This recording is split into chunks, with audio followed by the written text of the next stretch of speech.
He graduated from Bishop Gorman High School in Las Vegas, Nevada in 1978 and went on to take both a bachelor's and a master's degree in metallurgical engineering from Michigan Technological University in 1982 and 84, respectively. From there, he came to St. Paul to study philosophy at the University of St. Thomas. It was during his time in St. Paul that he was in residence at St. Agnes. He became close friends with our beloved former pastor, Monsignor Richard Schuler. In addition to his being mentored by Monsignor Schuler, His Excellency served as a lector for the 10 a.m. Latin High Mass. He sang in the Schola and also helped out with religious education. He was, in fact, the featured lector in a series of recordings of the orchestral masses sung by the Twin Cities Catholic Chorale entitled St. Agnes Sunday Morning. In 1990, having completed philosophical studies at the University of St. Thomas and the Pontifical College Josephinum in Columbus, Ohio, he was ordained to the priesthood for the Diocese of Marquette, Michigan. From 1990 to 1994, Father Sample served as a parish priest in a variety of parishes in the Diocese of Marquette. In 1994, he was sent to Rome, to the Pontifical University of St. Thomas Aquinas, the Angelicum, to obtain his licentiate in canon law. Upon returning from his Roman studies in 1996, Father Sample served in administrative roles within the Diocese of Marquette, including the vice postulator for the cause of the canonization of the first bishop of Marquette, the now venerable Frederick Baraga. On December 13, 2005, Pope Benedict XVI appointed Father Sample as the Bishop of Marquette.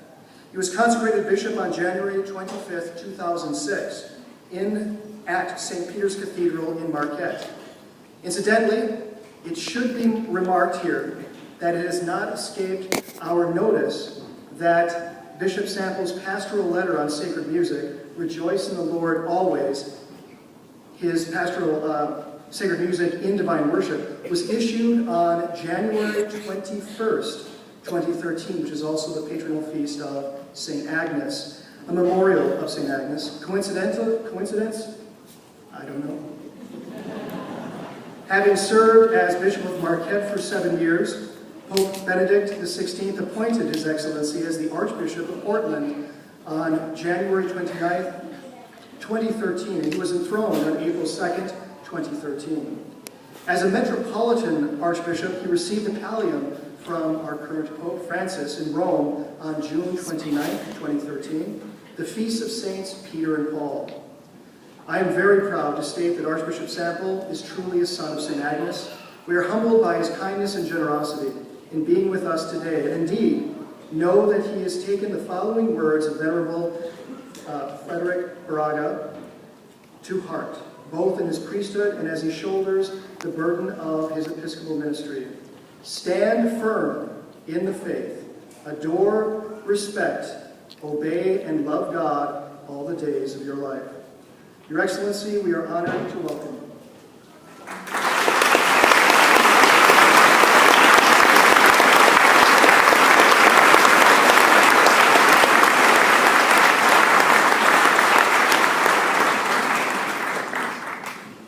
Boy, as warm as it is in here, thankfully for all of you, I only planned an hour and a half commencement address.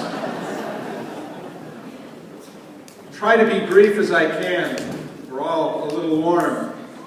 It is truly an honor for me to return here to a place that is very special to me in my own life journey and my vocational journey, especially toward the Holy Priesthood here at St. Agnes. My time here at St. Agnes from 1985 to 86 is a time that is of true momentous importance in my life. I was thinking about that. That was nearly 29 years ago. And a lot has happened since my days living in the rectory here with my beloved mentor, Monsignor Schuler.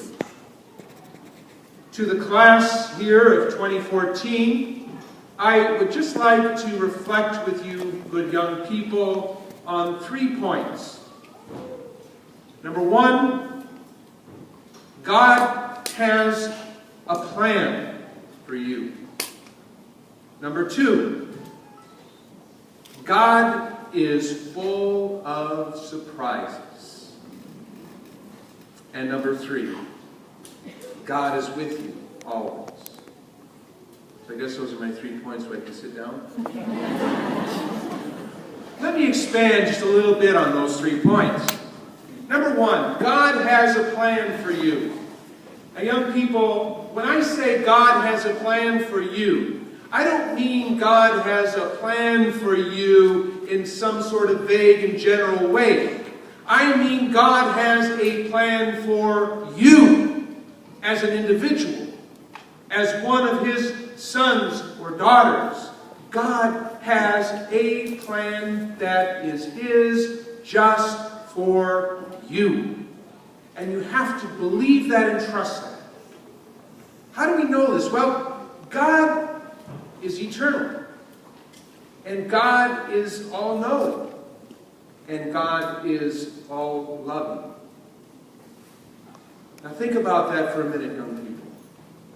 If God, we know, is eternal, He has always been. God is the only being that has no beginning. Everything else is created except God. And God is all-knowing. What does that mean? That means God has known you. God doesn't know like we know in time and sequentially. God knows all at once. What does that mean? That means God has known you. God has known you, insert your name, from all eternity. From all eternity. Forever, God has known you. And because God is all-loving, God has loved you from all eternity. God has known you and loved you. You have been in God's heart and mind forever, from all eternity. And He knew everything about you. He knew everything about you. He knows everything about any one of us. He knew all of your strengths, all of your gifts, all of your talents that you would have. He knew all of your weaknesses. He knew all of your failings. He knew even all of your sins.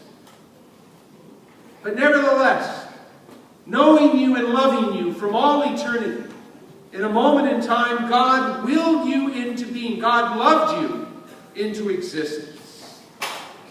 He said, now it is time for this one to be. This one that I have known and loved forever. It is now time for this one to enter into my world. You are no accident. You are no accident.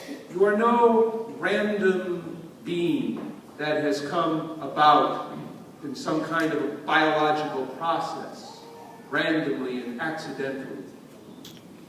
Your soul is created by God. You are no accident. And God has a plan for you in your life. God has a plan for you. And your job, part of your job from this day forward, is to figure out what that is. To discover what it is that God has made you for. And then to follow that with all your heart. And as you sit here today, on the day of your graduation from high school, you may think you know what that is. But as I'll say in a minute, don't be surprised if God has something different in store for you than you think. Nevertheless, your job is to discover God's will for you in life. You know, people are asking you, have been asking you since you were very small, but they've been asking you a lot more recently in your senior year as you approach graduation. They've been asking you, what do you want to do now? When you were younger, they said, what do you want to be when you grow up? They're asking you now, what do you want to do with your life? My dear young people, that is the wrong question. And yet we all ask it. You know, I find myself asking young people all the time, well, what next? What do you want to do now? And I slip into the same trap that we all fall into. Those are the wrong questions. The question isn't what do I want to do with my life? What do I want to be when I get out of school? The question you should be asking yourselves at this point in your life is, what does God want me to do with my life? What has God created me to do with my life? And in here, my dear young people, comes the question of vocation. Your true vocation in life. See, I think, many of you at your stage in life, you're focused on college perhaps, or work. You've got a plan, you're going to go to this university, you're going to study this, you want to be this. You're very focused in that, but there's a larger vocational question. The call. What is God calling you to do with your life? In the big picture. Most of you, quite honestly, statistically, most of you will marry and will raise a family of your own. Perhaps while you're doing that, you will find a career, a job, something to support yourself and your family, something I hope that you find fulfillment and joy in. But your primary vocation will be to that marriage, to that family. And to be of service to your family, to your spouse. And to be of service to your church and community. That's the big picture. Some of you may remain single for your lives. Maybe by your own choice, maybe not by your own choice. But that may be what happens in your life. But you live that life then also in that spirit of service and giving your life and not seeing it as just a selfish existence, but an existence that gives back to God and to each other. Some of you may find vocation to priesthood or to the religious life. Many from this parish, from this school, have found that path. And if that is what God is calling you to, oh, please, open your heart to it. Be open. Be open. Don't be afraid to say yes to that call if it is yours. And if you find out that God is calling any of you to serve on the West Coast, there's an archdiocese in the beautiful northwest of Oregon that could use you. Don't tell Archbishop Nienstedt I said that.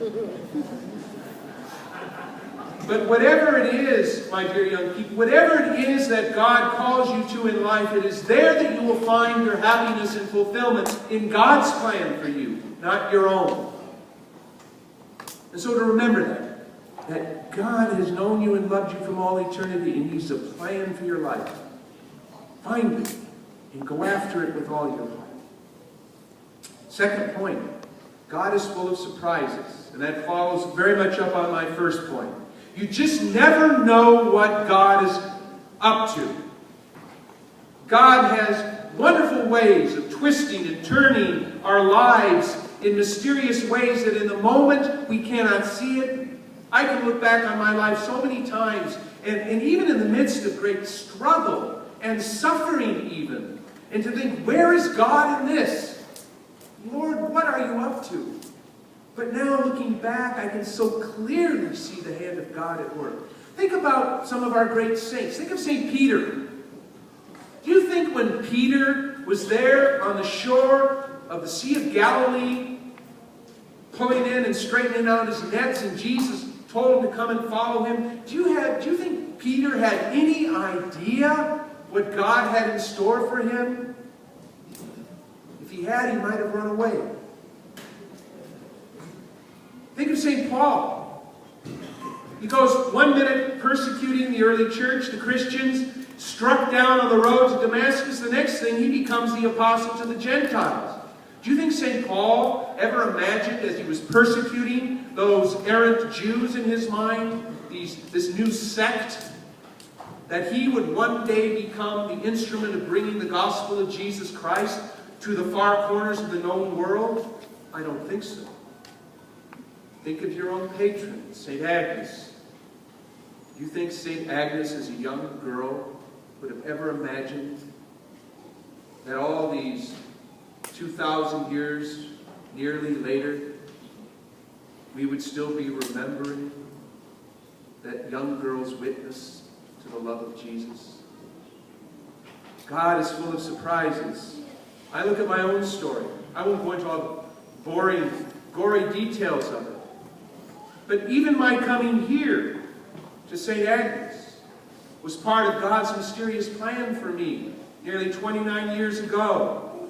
It was the strangest set of circumstances. A priest mentioning to me this place, me coming here to visit once and then a second time, and me having a conversation across the communion rail with Monsignor Schuler one day, and then being invited to come and stay here for a weekend while I checked out what was then the College of St. Thomas, and then leaving that weekend with an invitation from Monsignor Schuler to come and live here in the rectory and to be a part of this parish as I went to school. That, I tell you, was an absolutely essential part of my journey to my own priesthood and as now as a bishop. I would not be standing before you today as a priest, let alone an archbishop, if it weren't for how the hand of God guided me and surprised me here at St. Agnes. I was an engineer.